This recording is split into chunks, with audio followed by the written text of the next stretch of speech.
Saudara, jelang dibukanya transfer tengah musim, sejumlah tim bersiap menambah kekuatan. Tak terkecuali Super League Indonesia.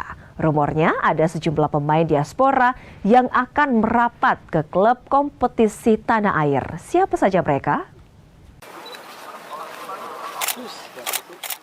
Persib Bandung terus memperkuat skuadnya demi bersaing di level Asia. Sebelumnya, gelandang skuad Garuda Joy Pelupesi santer dirumorkan akan hijrah ke tanah Pasundan. Jelang dibukanya bursa transfer tengah musim, rumor ini semakin menguat. Kendati masih terikat kontrak dengan klub Liga 2 Belgia, Lommel SK, Maung Bandung dikabarkan rela menggelontorkan dana untuk menebus jasa talenta berdarah Maluku yang masih memiliki kontrak hingga Juni 2026.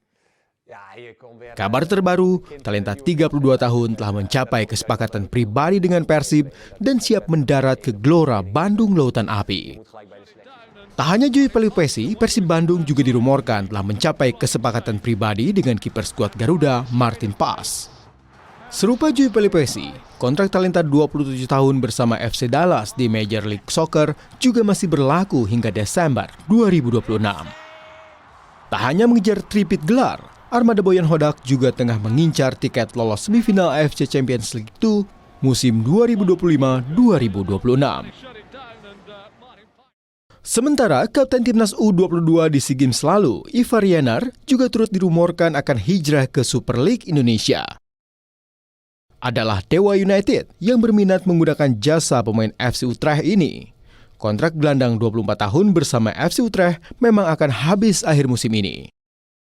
Dengan atribut lengkap untuk mengatur tempo permainan, memutus serangan lawan, sekaligus menjadi penghubung antar lini, Ivar Yenar dipercaya akan sangat membantu meningkatkan kualitas permainan serdadu Banten Warriors.